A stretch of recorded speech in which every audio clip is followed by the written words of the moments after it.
This is Rudy. This is Flick. This is episode 38 of the Left of the Dial podcast. This week, we are taking on music about music. Songs about songs. That's right. Maybe not as meta as you're thinking, but we're going to do playlists of songs that are tributes in some cases, maybe not in all cases, but in some cases love songs to other songs and music and bands. Music about music is made by people who love music. And so it's easy to discuss for you and I, two people who love music. We do have some new music to talk about this week as well. A little bit, yeah. Looks like it's going to be a good music year. I'll leave it at that. We are going to get to some new music, and we will get to music about music next. All right, this one you may well know, you may not know it, and if you don't know it, I really don't know where you've been. You forgot? Forgot the magnetism of Robin Zander or the charisma of Rick Nielsen? That's kid stuff. It's just come up to 5:35 a.m. Kommen Sie bitte und listen to Kraftwerk. I don't know, man. I kind of like Van Halen. Well, yeah, Plum, you do. And you know why you do? Because corporate America is shoving something down your throat and making you believe it because that's what they want you to believe. I mean... Okay, buddy. I was just trying to cheer us up, so go ahead. Put on some old sad bastard music, see if I care.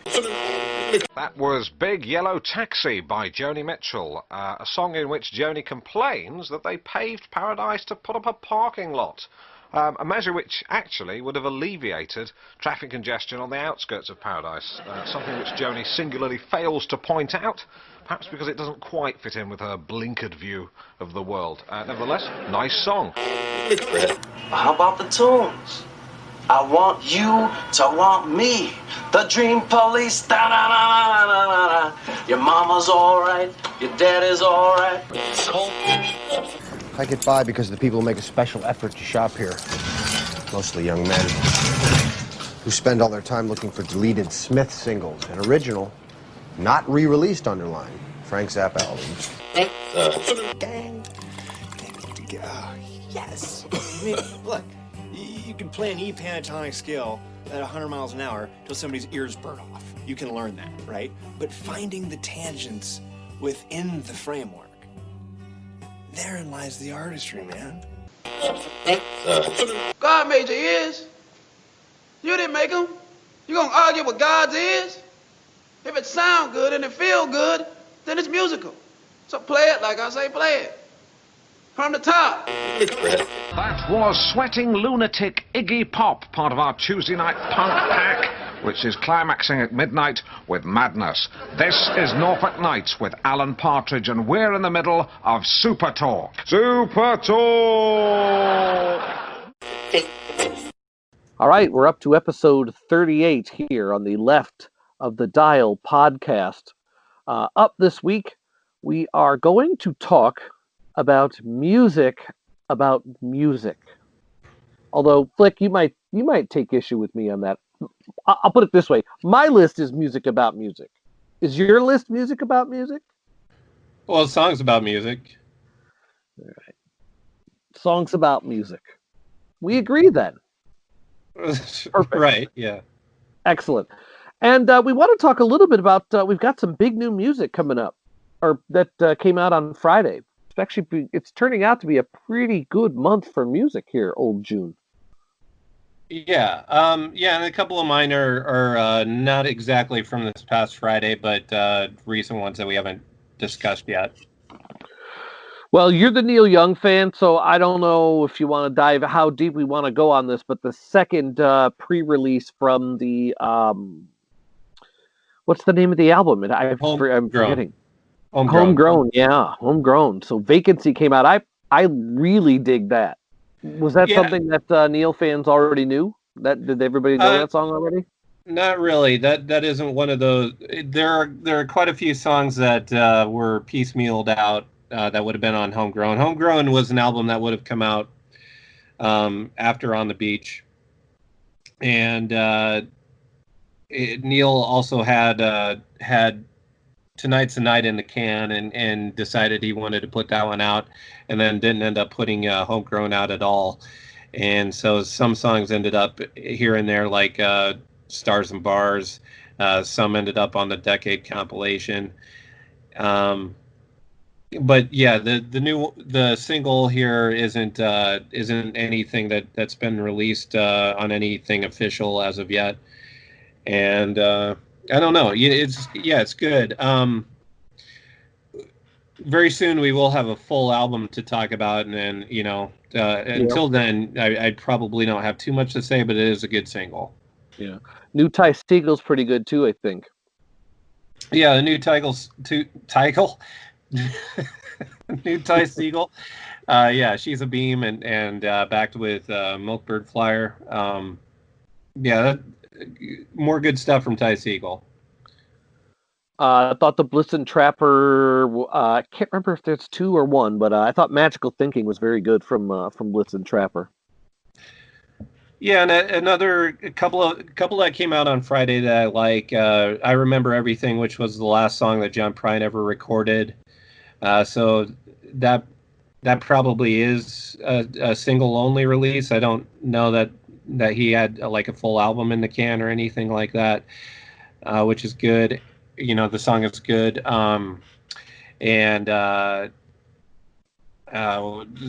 There's a new single from Fontaines DC, and their full length album should come out pretty soon. But a good single that, let me see, what is that one called? That is called I Don't Belong. So they've released a couple of singles.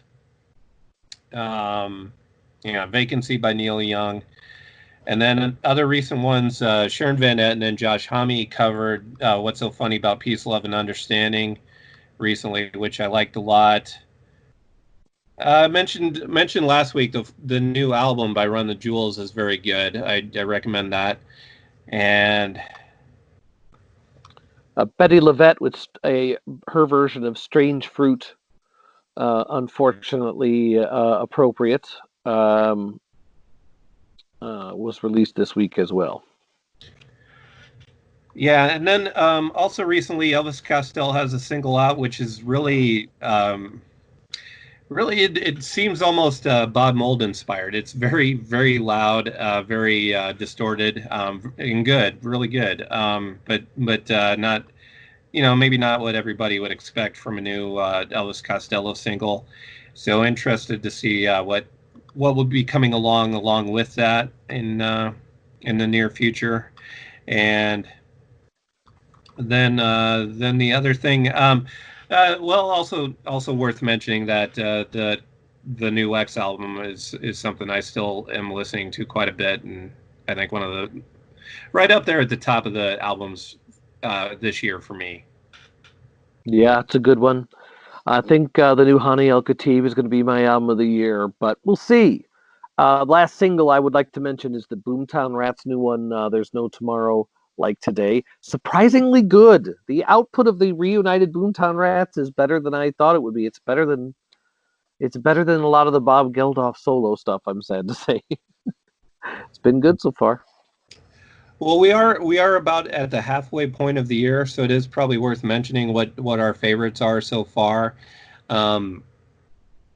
Lucinda Williams, her new album, and the Waxahachie album, and Alphabet Land by X, and the new Run the Jewels. I think those are my favorites so far this year. I'm maybe forgetting something, but I don't know.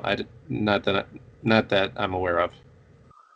Flight by Hani El Khatib, I would say, is my number one, and then I can't. I look like a real jerk for not even remembering the name of the Warlocks album that came out. I swear that album's great, even though they put out, I think, like 3 albums a year. It's good. It's really good. So yeah, it's shaping up to be not a great year, but a pretty good year so far, I'd say. B+. Yeah. Well, yeah, not too bad. Not too bad. All right. Are you? I mean, are you ready?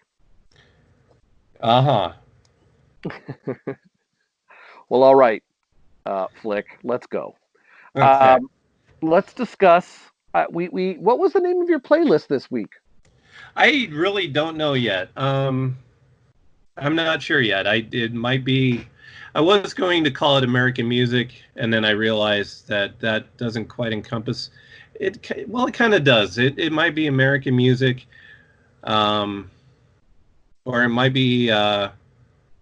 Okay, so far we're going to call it American music, but doesn't. Yeah, we'll see. We'll see if that's where I end up. So we're doing a show in which we rate put up. I don't know if we want to say, is this ranked for you? Did you put a ranked list together? No, I tried to put together the right running order. I think we're going to do 15. Yeah, we're going for playlist quality here then.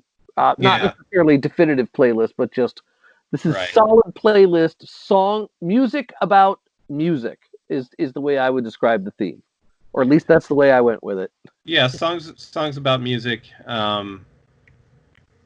Yeah, I was going to just completely go songs that are about being a fan of music. That is what most of the songs on my list are, almost all of them. But there are also a couple of songs about making music. So yeah, just basically songs about music. Excellent. Well, I believe you go first, sir. So you are up. Okay, well, my first, and if we were ranking them, this is my all-time favorite song on the subject of music, and that is "Rock and Roll" by the Velvet Underground from Loaded. And I think it's my number one as far as the one I like the most, but it's also, I think, the right place to start because it really is like that. It's about that moment when you're young and maybe bored, maybe just unsatisfied with life around you, but you turn on the radio, you hear that perfect song, and it really kind of changes your life, And so I feel like it's the perfect song to kick off my list with. I think Lou Reed really got that moment better than anybody has ever, or as good as anybody ever has. Interesting. I'm gonna do I'll do one of my all-time favorites too because it sort of evokes the same feeling, albeit on a much smaller scale, and that is Rush, "The Spirit of Radio." I think this is about that the magic music, literally. There was something then when you did not necessarily have instant gratification for music. There was a time where that song that's you just never hear, you catch it, and you catch it from the beginning. You get the entire thing. It's great. That's one of the best feelings in the world. And now, of course, you can, you're your own disc jockey. You bring your radio with you, and I don't know. Maybe eventually there'll be something like that. Who knows? But they captured it. It's Rush, Spirit of Radio for sure. Yeah, and it's also on my list, but I'll talk less about it later, and I'll talk more about it now because what you mentioned about that. Yeah. So I think it really is that kind of moment, but it's also interesting. It's at a very very different stage in life that moment is coming from. Neil Peart wrote that song when when he had been fully exposed to the music industry and not very happy with the way the business worked, but there was a radio station that I'm pretty sure was a Toronto radio station that he loved, and wrote the song about that radio station, how they were doing things in the right and pure of heart sort of way. But while he was in this, the music industry, and so it is kind of that. It's kind of that stage in life where it might have been easy to just be turned off and turned off to music, but that radio station was kind of the glimmer of hope for him, I guess. Yeah, catching the radio I don't know. I think radio is still important, maybe not as important to music, but it still is. Not everything on the radio is old. Plenty of it is still new. It's still a way to, to discover new music. Maybe not as much as it used to be, but I don't know. I thought, Neil Peart, you're right. He was right. He did a little bit of navel gazing around that time, but God, he didn't do too much better than that one lyrically. Not for me, anyway. Anyway, your turn. It's fantastic. Oh yeah. Music. Oh yeah. All right. So my next one is anything that's rock and roll. Tom Petty and the Heartbreakers from their debut album, and it it's very much about the music and the rebellion that goes along with rock and roll music. Just the idea of that instead of succumbing to the working life, the 40-hour a week 9 to 5 life, that you just kiss that, give the finger to that sort of lifestyle, and rock and roll will be the thing that gets you by. Interesting. I definitely went a different direction with my list.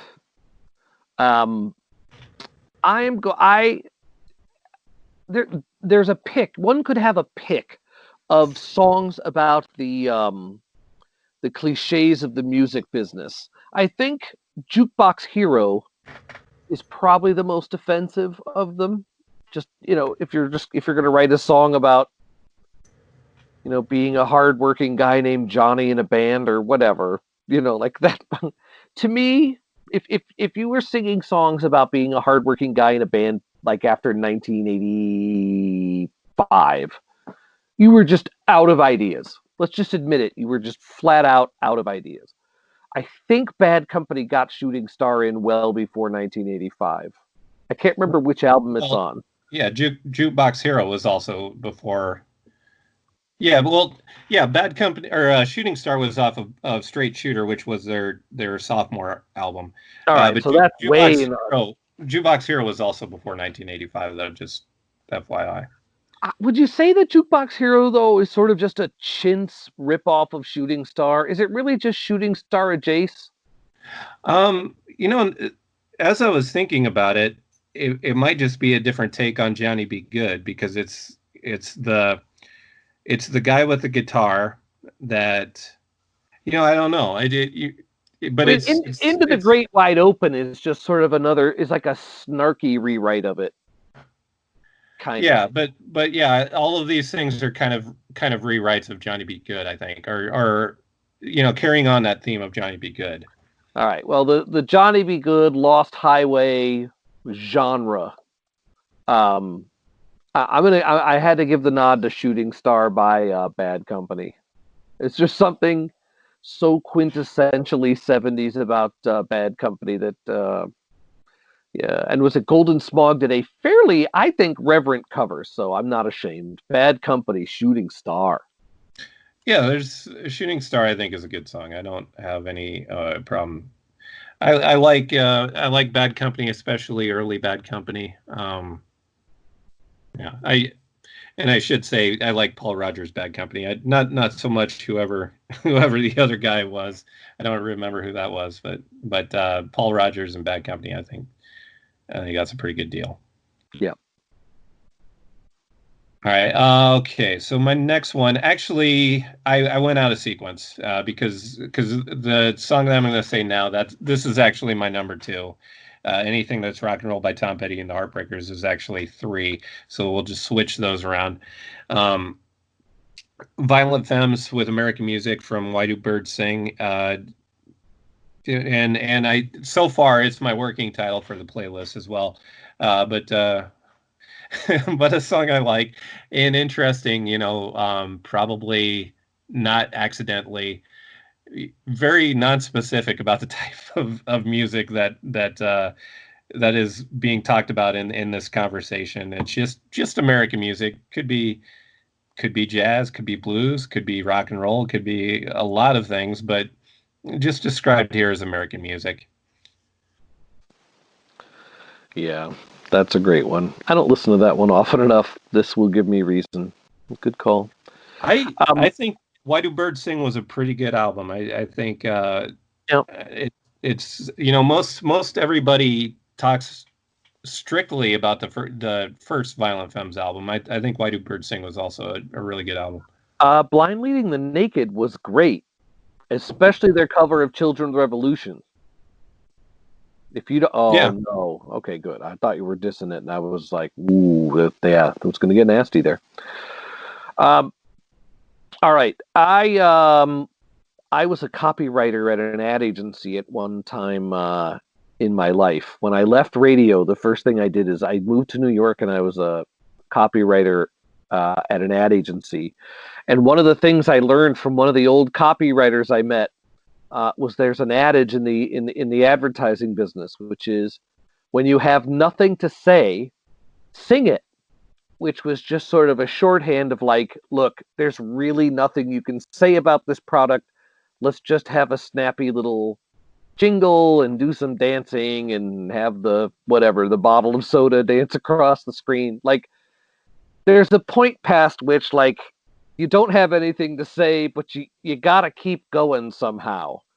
And I almost always equate rock and roll songs about rock and roll to just sort of be the band's way of putting the white flag up and just saying, that's it. We're out of ideas. I know the cliche is that by like the third tour, most bands don't have anything to sing about other than life on the road, life being a rock star, and then by like the fourth or fifth album, all they have to sing about is divorce, and then getting clean comes after that. Yeah, I think those are actually different themes, though. So there are the songs that make up most of what my list is, and that's kind of the love song to music. Yes. And then there's the songs about the road, and to me those are different genres. There are songs about the music business. But there's cheap heat. There's to borrow the phrase from professional wrestling. Sometimes music about music is just like cheap heat. And I had to have at least one. I think I have a couple cheap heats on here, but the cheap heat of all time cheap heats really is the movie Spinal Tap. And I'm putting it in the form here of rock and roll creation. I mean, the Spinal Tap soundtrack it's like the greatest love letter to rock and roll ever in some respects. Do you know what I mean? Like, the movie certainly is the greatest love letter on film to rock and roll. I can't think of any more like I can't think of any more detailed representation of being a music fan. So I had to put a Spinal Tap on Rock and Roll Creation. It's good. It's still pretty good. The whole album's still pretty good. All right, my next one, All the Young Dudes by Mott the Hoople. Like a glam rock classic from it's a title track from All the Young Dudes, and written by David Bowie, of course, and I think originally recorded by David Bowie, but I should have gone back to look at that because there is a long story about. I think he gave it to the band and then they didn't want it, but why do I keep on talking when I don't have the actual research on this? But anyway, classic and one of the great ones on the subject of music, I think.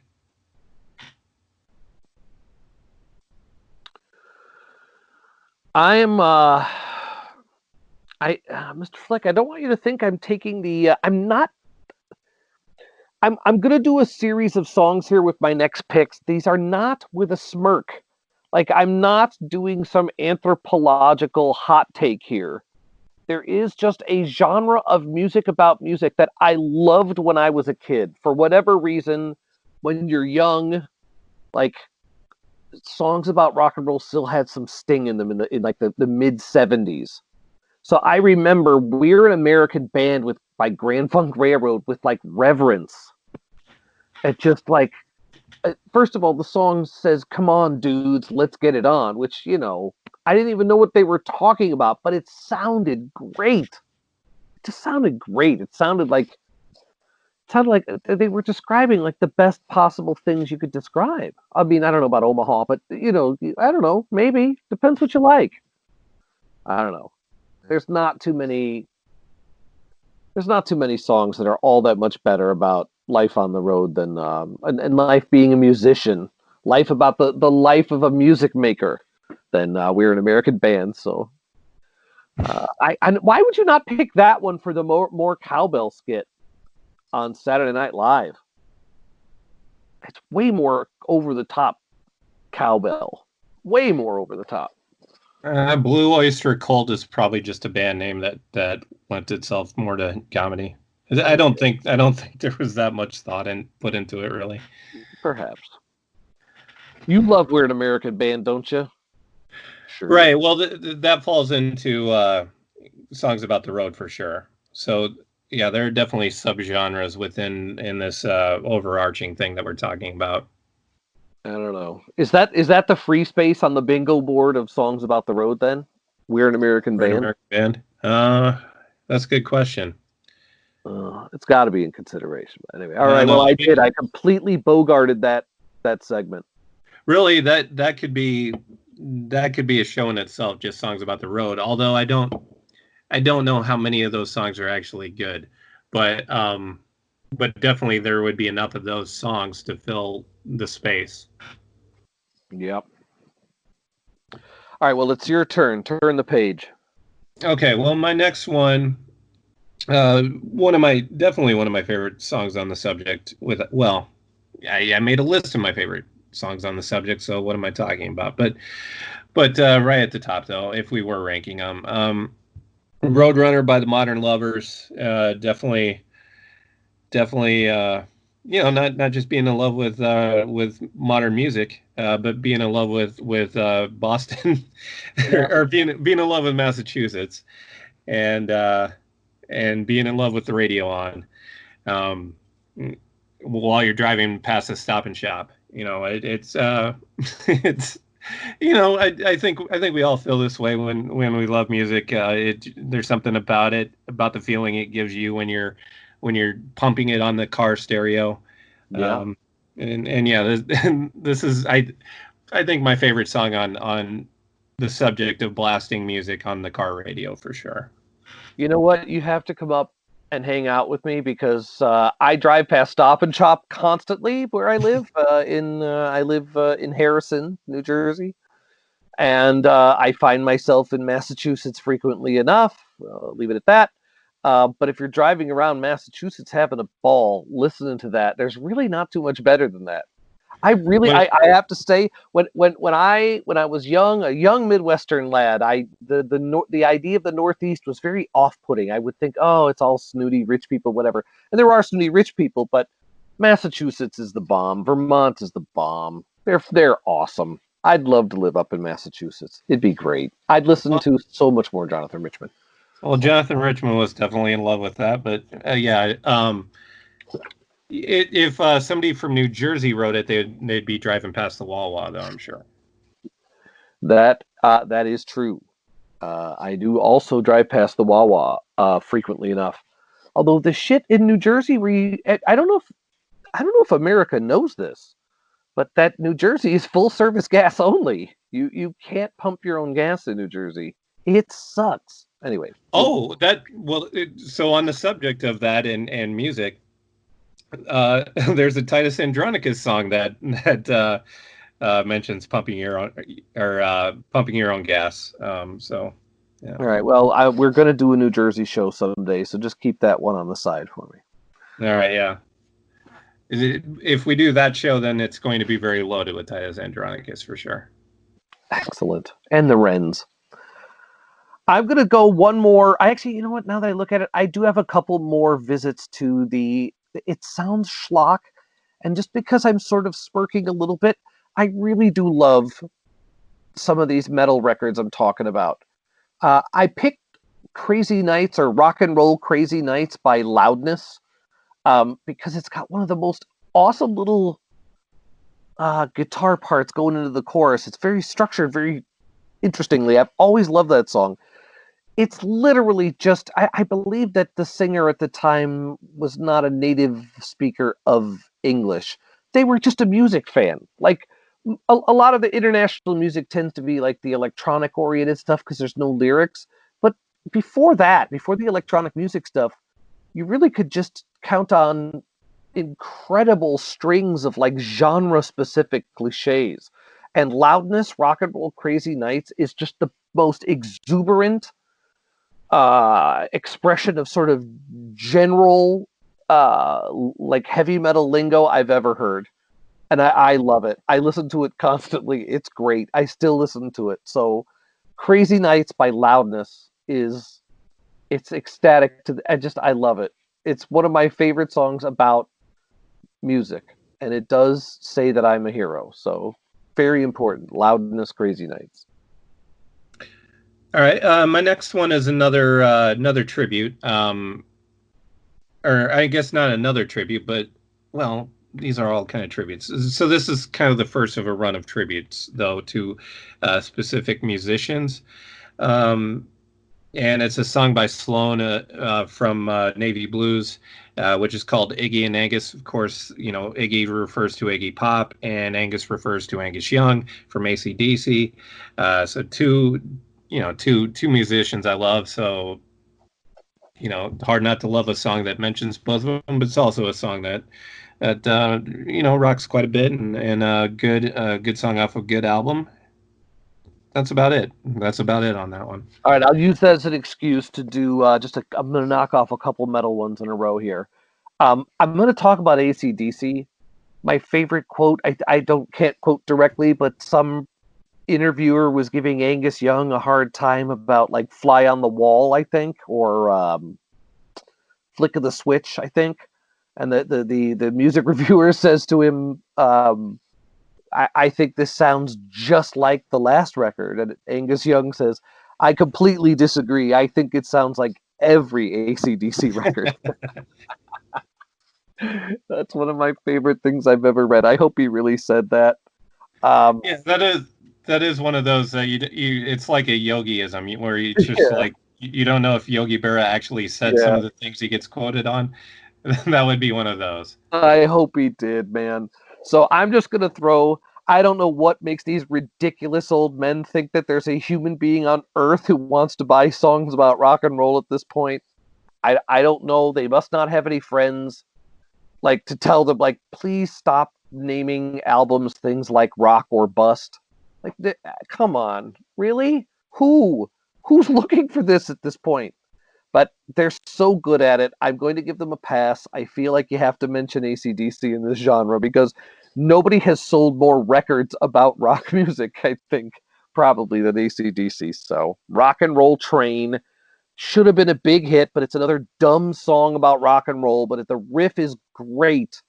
This is like prime AC/DC riffage wasted on a dumb song about rock and roll. So there you go. My personal favorite, and I'm going to mention it because it's not on my list because it's more of a music business song than it is a song about music.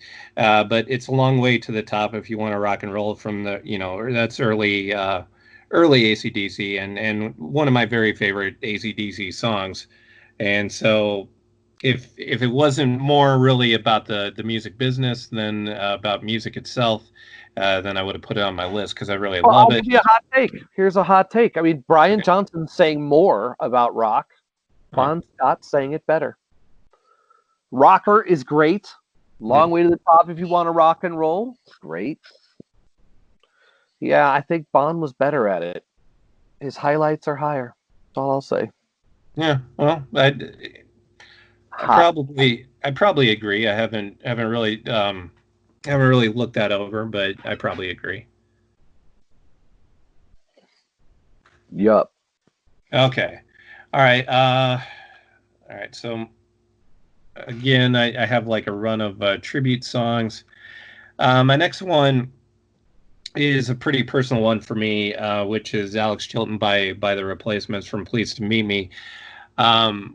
Not only did I like this song, I took this song as advice that turned out to be great advice. I didn't know who Alex Chilton was when I first heard this song, but like I definitely took it as a call to action to find out more about Alex Chilton.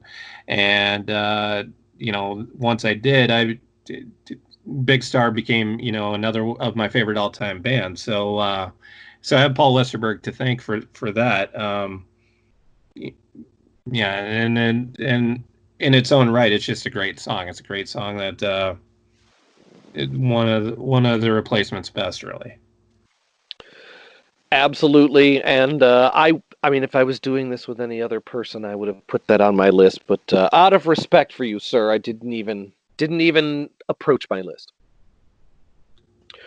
All right, I got to do one more metal one, just because I listen to a lot of Black Sabbath.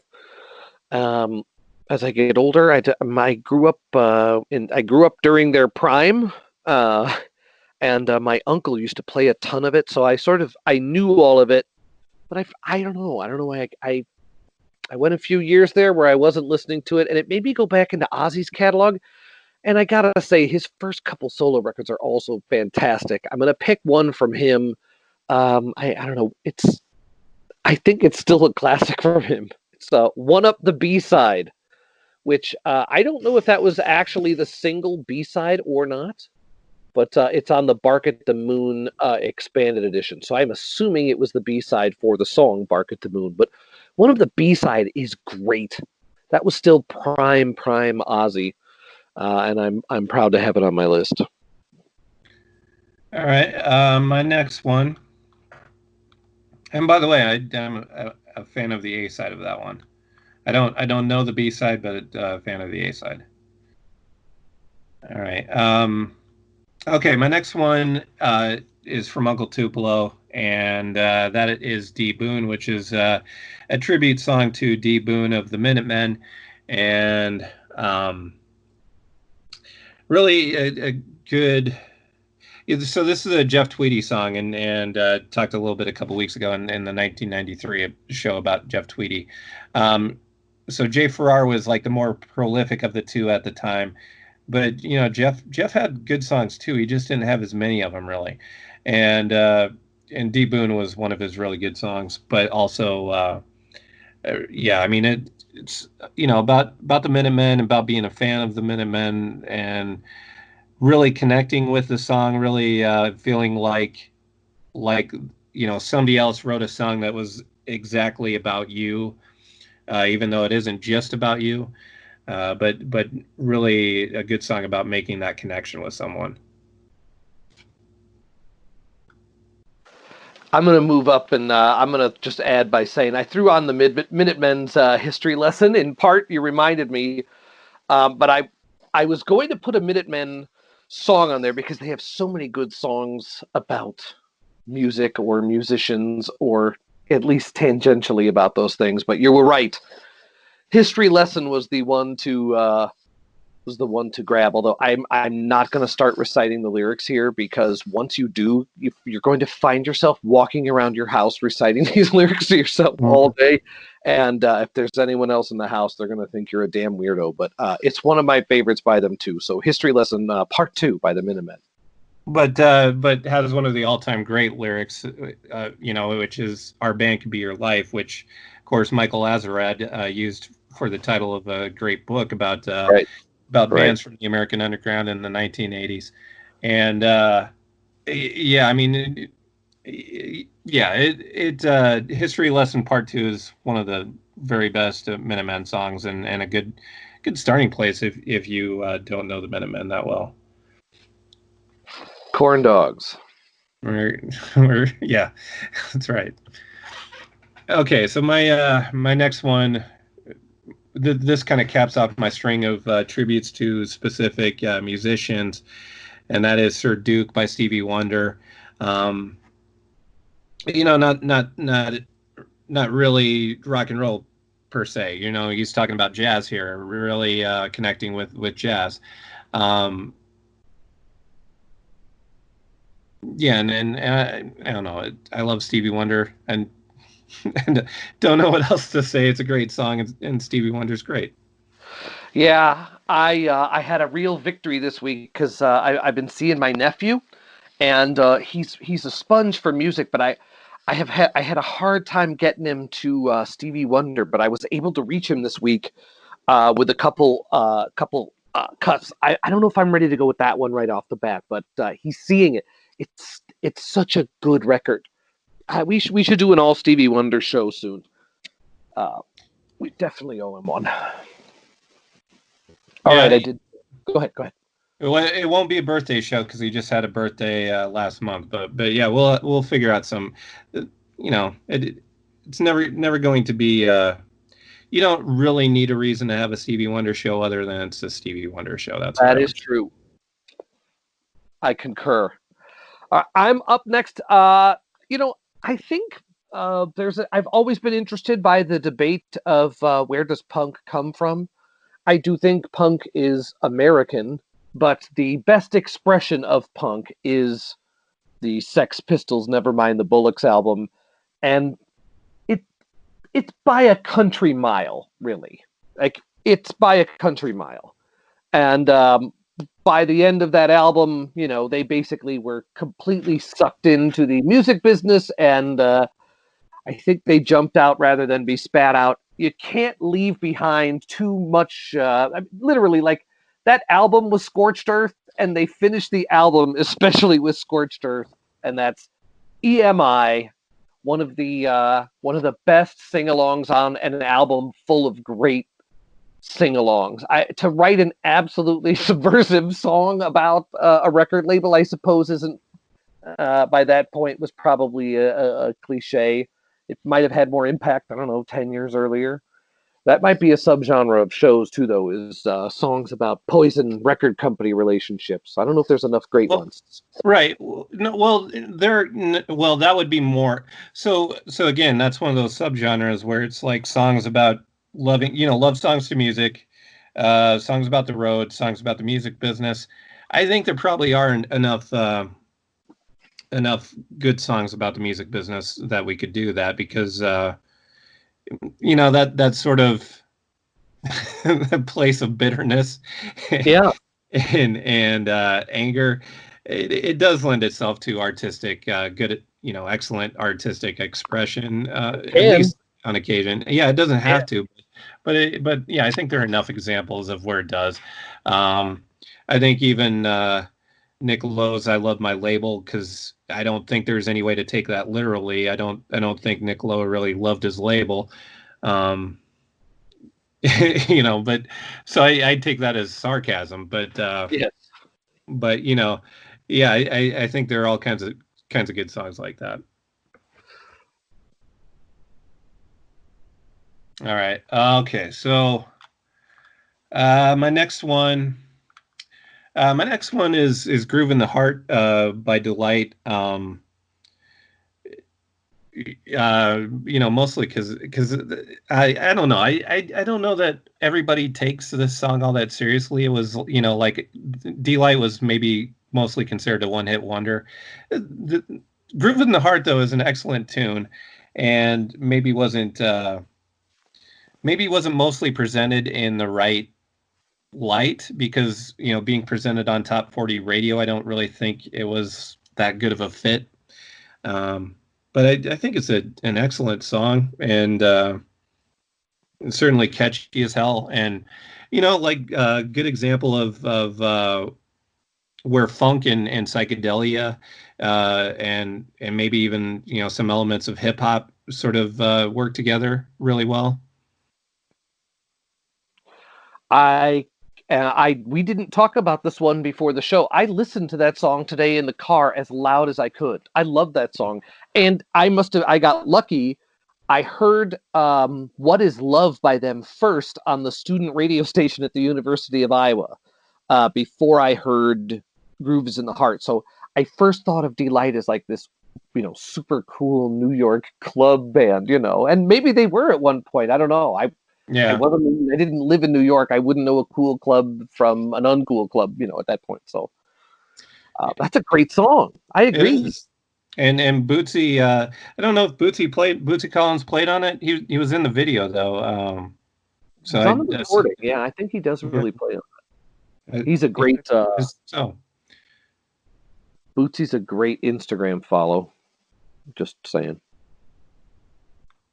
All right. All right. Do it. Yeah, it's a good follow.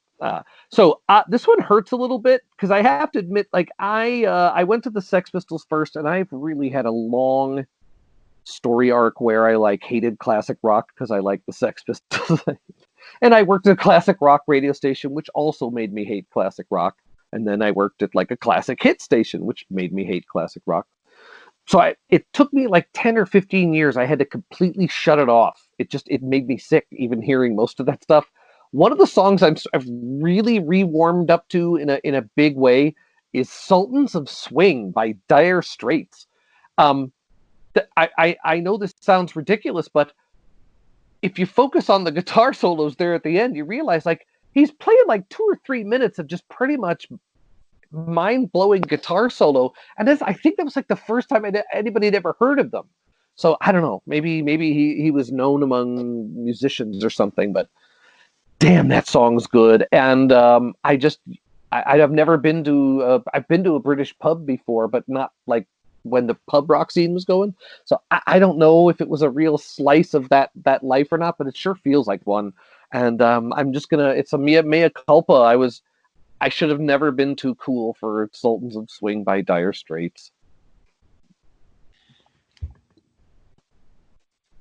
Yeah. Creole. Yeah. They played Creole. In London. That's London town. Okay, so yeah, the lyrics weren't coming to my mind right away. Okay, so anyway, my next one, Dance to the Music by Sly and the Family Stone. It's title track to the album, Dance to the Music, and let's see, that was from '68. And great song in its own right. Also great, often sampled, and always kind of worked when it was sampled in hip-hop songs. Mostly, the music break would get sampled a lot, which was always pretty. I think this is the song that begat a lot of other great songs, but none maybe as good as the original. Interesting. That is making me call an audible. I'm gonna ditch my pre-made list. You've prompted this is just a late call, but it has to be done. I'm grabbing Let the Music Play by Shannon. I can't guarantee that the original version is on Spotify, and I'm 99% sure that the version you really want I'm sure it's not on Spotify. The original 12-inch version of Let the Music Play by Shannon is one of, like, I don't think it's possible to get tired of it. It sounds fantastic today. It sounds it's even though it's on like that old first generation, second, third generation or whatever drum machine technology, I don't think it sounds dated at all. It slaps or bangs, whatever the kids are saying these days. It slaps and bangs. But yes, Shannon, Let the Music Play. You just can't front on it. It's too good. All right, my next one, Bring the Noise from Public Enemy, Takes a Nation of Millions to Hold Us Back, of course. Really so many great lines about music in it. Of course, it starts out with bass, how low can you go, and all of that. But now they got me in a cell because my records they sell because a brother like me said, well, and can I tell them that I never really had a gun, but just the wax that the Terminator X spun? As far as being on the subject of music, those are some of my favorite all-time lyrics on the subject. Yeah, you're right. It's. How do you feel about the Anthrax version? Not very partial to it. I don't know. I was never crazy about it, really. But I love the original. Yeah, the original is fantastic. It's fantastic. I may need an extra from you, by the way. I may need to go to 16. I don't know. If you can't, if you force me and say I can't go to 16, I won't. But wow, this is gonna be a tough one. Okay, I can probably fit another one in here. All right, perfect. Because then I get to throw in Frank Zappa, and Frank Zappa has been dead now for 25 years or around there, something like that. He's definitely problematic in some respects, but I think overall the world we live in is the one he was very much trying to warn everybody was coming. His prescriptions for problems I don't agree with, but his descriptions of many problems I do agree with, although he was anti-union in a way that is unbecoming and was unnecessary for him. But his song, HR 2911, from the album The Frank Zappa Meets the Mothers of Prevention, is about the PMRC, of which Frank Zappa's testimony was fantastic. Frank Zappa put up with a lot of shit. Prince, who I love, he didn't show up. Madonna didn't show up. Michael Jackson didn't show up.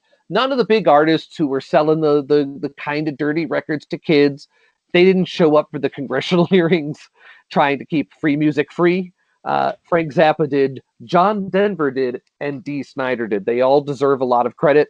I'm kind of blackpilling my list a little bit by putting HR 2911 on there, but it's Frank Zappa made like a 25-minute long audio collage of the testimony, along with some of the lyrics from the songs that were entered into testimony, songs that are extremely vulgar that no one has ever heard before, but they did force one of the congressional aides to read aloud into the record. I mean, whoever did that deserves a medal, I think. So I put it on here because it's very meta music about music about music. And I miss Frank Zappa, his perspective a lot. Again, I don't go along with some of his shit, some of his stuff. He was a dinosaur about, not cool, not okay, but I don't have to propagate those things in order to propagate the things he got right. And him being in favor of artistic expression there was one of the things he got right. And if even one listener listens to this, drop us an email. I want to hear. HR 2911 from Frank Zappa Meets the Mothers of Prevention. It's great. Okay. Okay. So my next one. This is one of the rare songs on my list. Like I said, I originally set out to not have any songs about actually making music. It was just about enjoying music that other people made. But I did put in some exceptions to that. One of them is The Ocean by Led Zeppelin. From Houses of the Holy. Of course, the ocean is referring to the audience because, it's really about where Led Zeppelin was, playing stadiums of more people than, any band really had been played, I guess other than the Beatles. The Beatles, of course, played Shea Stadium and places like that, but it wasn't a common thing, but then Led Zeppelin was doing that all the time at this point, and it's about that, and it also I think fits sonically. So it's not so easy to transition from Public Enemy into classic rock, but I think going from Bring the Noise to The Ocean, I think that works sonically, and unless maybe I'm just insane, and that could be true. We're gonna find out. That's right. I love In the Mood by Robert Plant. That's one of the best songs about music, and I forgot about it, but I won't. Anyway, it's great. Up next, I want to go out on joy, just the sheer joy, the experience of either consuming music or creating music, and I picked Kiss. I Love It Loud for expressing the joy of consuming music, like Over and Over by Hot Chips, another one. There's just tons of great songs, but I went with Kiss, I Love It Loud, even though it's not probably not even my favorite Kiss song, and I wasn't a huge Kiss fan, but it's just one of these big dumb sing-along records, just that it internationalizes rock in a lot of ways too, in that it is so hook driven and so melody driven and so sing-along driven. It's something which I don't know. It really does do much with the spirit of music that I like, and I don't know. I wasn't a huge fan, but Gene Simmons was a great anti-hero. They were really great entertainers, and I don't think they were ever that much better than I Love It Loud, which is just we all do. Like almost every genre loves loud music. or you know what I mean? Every genre has some excuse to turn it up and play loud, but almost no one sings about it. So congratulations to Gene Simmons. Yeah, but on stage maybe an anti-hero, off stage probably a villain. Definitely. Well, they all were kind of dicks. They've always kind of been a-holes. Yeah, I wouldn't want to hang out with any of them, I guess. Definitely a dysfunctional group. Yeah, it's hard to know whether there's a side to take in that bunch, but I know which side not to take, I guess. That's for sure. Yeah. So that's your last? No. I've got. Well, I can do two more if you. Yeah. What do you got? Okay. No, I thought you were saying that was your last one. So no, that was my joyful. That was my one about the joy of consuming music. I got one about joy of making it, and then I got my finale. Okay. My last, my second to last, my penultimate song on my list. This is Pop by XTC from White Music. That's 1978, so early XTC. And I don't know. It's a great song. I don't maybe have as much to say about this one as the other ones, but it's a great song, and so I don't want to diminish it by not having as much to say. But anyway, there it is. It's my second to last song. XTC is a topic definitely we should get to at some point. That we can do. Yeah, I'm down with that one. Definitely down with that one. My penultimate is going to be Pete Townshend's Sheraton Gibson. He's sitting in the Sheraton Gibson playing his Gibson. Now that's kind of a dumb line, I guess, but it really, to me, the song couldn't not have taken longer to write than to perform. Like, it's really just a pure. Like, again, I think he put it on a solo record. It's not a Who record. It's literally just like him showing, this is how songs come to me. They just come out like this. He's sitting it's a beautiful sunny day, and he's stuck in a suburban Sheraton outside of Cleveland, and he's cooped up all day. He's just sitting there, and then this little beautiful little song comes out. I think it's about the moment, and it's about the music, and it's about being a musician. And I think it's intimate in a way that he could never really be with the Who. And I think Pete Townshend wrote great songs about music with the Who. Sister Disco, Guitar and Pen, Music Must Change, that kind of stuff. But the song is over, joined together. Yeah. He wrote great ones, but his solo stuff, Sheraton Gibson, is just wonderful little vignette, and just makes me like Pete Townshend. All right. Well, my last one we talked about earlier, so I'm not going to have too much to say here either, because it's Spirit of Radio by Rush. Yeah. So we already talked about that earlier, and that's Look, I'm not ashamed that we end up on Rush, and I'm not ashamed that we end up on Spirit of Radio as often as we do. I'm okay with this. All right, I want to go out with another just left field. Sorry to Black Pill for everybody, but Negativland is also legendary for music about music, but attempting to be sort of very meta about it. And unfortunately, their version of Still Haven't Found What I'm Looking For, which is really not it's about U2, but it's not about U2. It's about what Casey Kasem thinks of U2. It's not about Casey Kasem. It's about Casey Kasem, but it ended up being about the music industry. If nothing else, read about Negativland's U2 single or the U2 EP by Negativland. It's one of the best stories in rock. But in its place, I'm going to put their song about file sharing and the theft of music on the internet. It's one of my favorites by Negativland. It's made from Ethel Merman's No Business Like Show Business, including her disco version from the 70s. No Business by Negativland is one of the more fun songs about songs that I can think of. So there we go. I finally found an excuse to get Negativland on a playlist.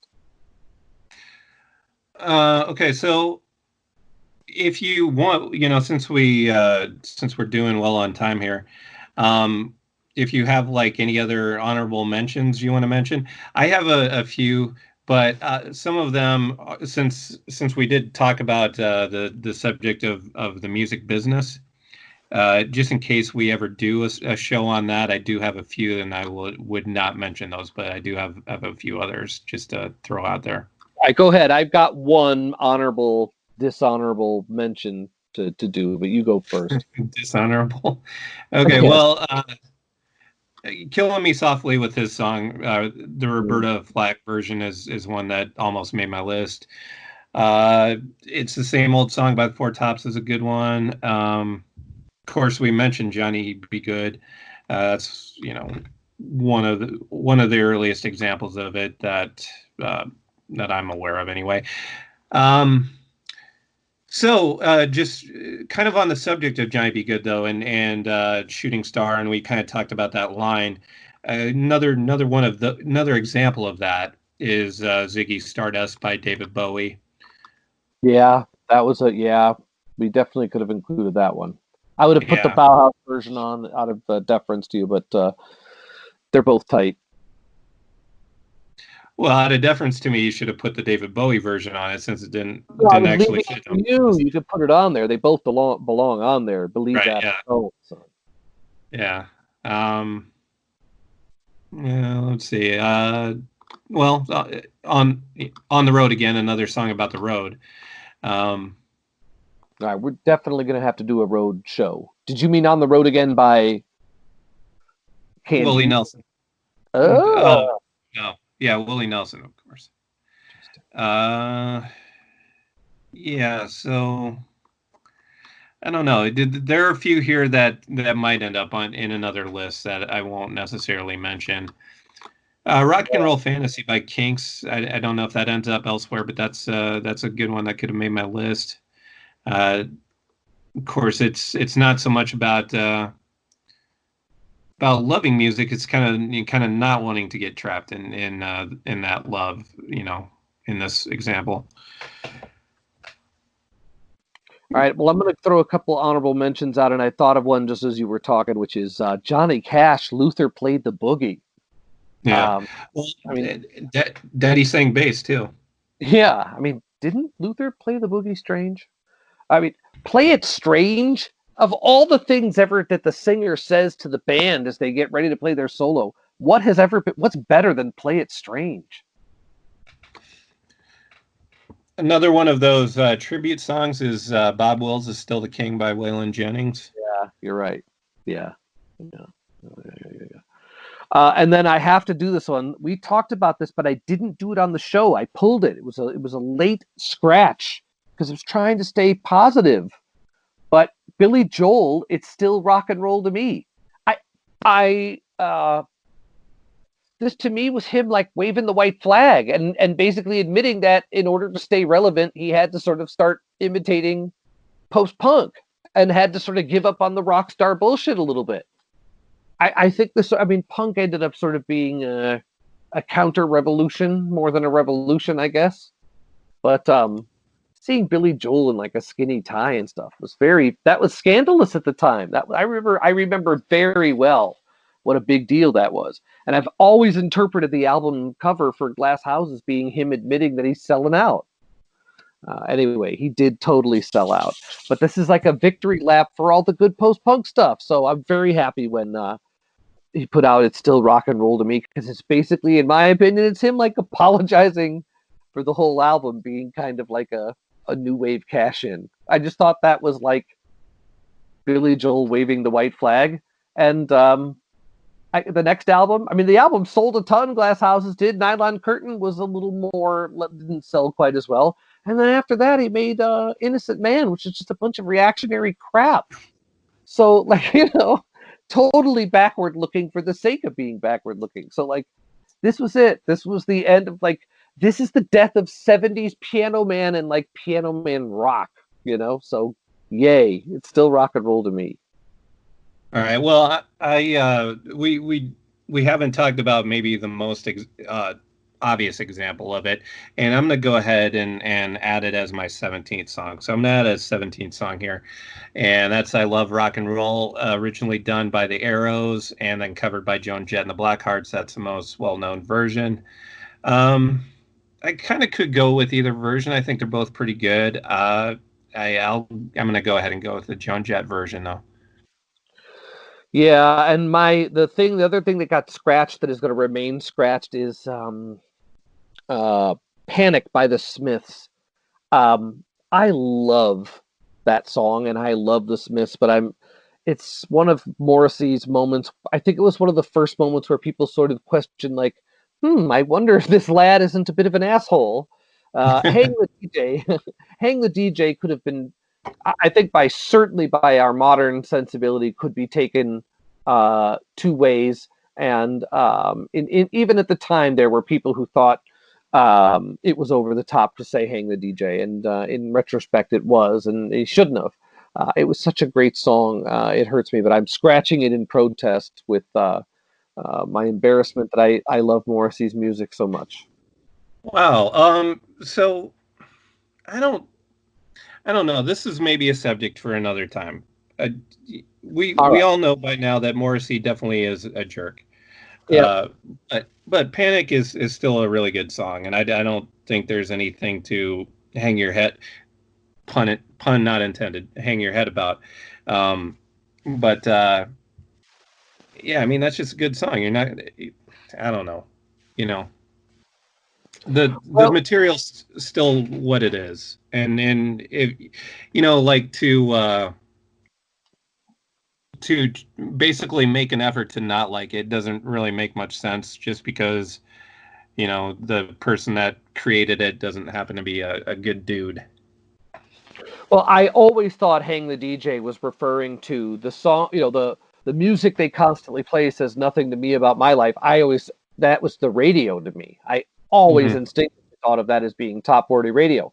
But there were sensitivities. People were sensitive at the time, and I think rightfully so, that DJ culture, really was starting to take shape there as a part of their culture, and that was really something in which Black Britain was very, very much at the forefront. And I think,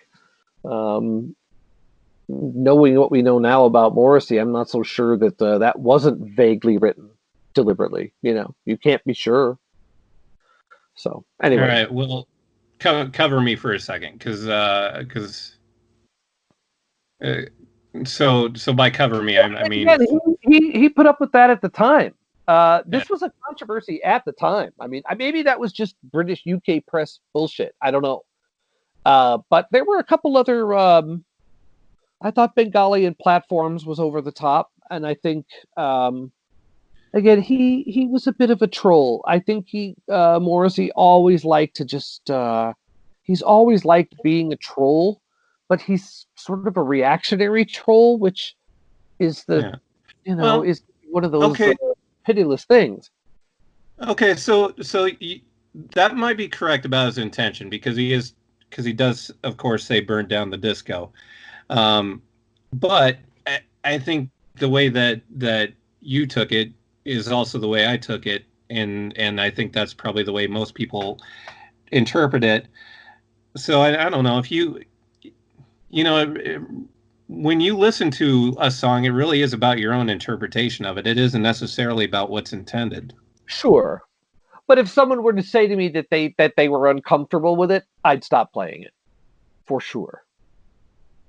Yeah, I can see that as well, I guess. If Morrissey had turned out to be different, if he hadn't had that sort of that nationalist bent, that's the thing. That was the part that really was sort of like, you really did, you feel really genuinely bad. Is the sort of hard nationalist bent he took. It's hard. Yeah, and I guess I am catching myself being sort of hypocritical, because I hate it when people misinterpret "Born in the USA" by Bruce Springsteen and play it like at fireworks displays on the 4th of July, where it just doesn't have any place. So yeah, I might be being hypocritical with this, but. Well, you did remind me to put "County Fair" by Bruce Springsteen on as an extra, because that's fucking great. But anyway, good catch, sir. Yeah. All right, we already have our topic for next week picked out. It's pretty interesting. It's going to be heavy. Yeah. So are we doing all three? I think we did pretty good on time this week, right? We did. All right, good. As long as we keep it tight, I think we can keep this topic right, you know? Okay. So yeah, we have 3 big birthdays coming up. And I don't know. Hopefully I'm not leaving anybody out with this, but Paul McCartney, Brian Wilson, Ray Davies all have birthdays, I believe over next weekend. Yeah, wow. And so do I. So, and it's a big one for me. I turn 50 next week. So, I'm definitely up to do a birthday show, and it's pretty exciting to be able to pick from those 3. And we're going to try to do all 3, right? Yeah, we're going to do all 3. We're going to do deep cuts. We're going to do songs that we love that are not probably something that you find on any greatest hits compilations.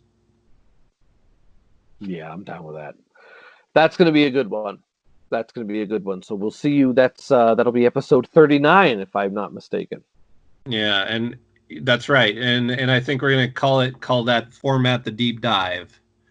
So we're going to launch that format, and not with just one. We're going to do 3 deep dives to kick that off.